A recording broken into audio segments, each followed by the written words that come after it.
How to find where does Microsoft Teams store your meeting recording?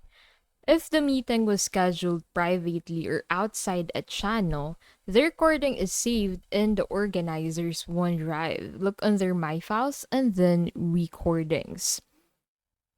So go ahead and open up OneDrive into your device and then open up Recordings. Everyone in the channel can access it. After every meeting, the recording also appears in the meeting chat. So just open the chat thread and you'll see the recording link ready to play. You can also find recordings in your calendar. So select the past meeting, open the recap tab, and the recording will be listed there. And that is how to find where does Microsoft Teams store your meeting recording.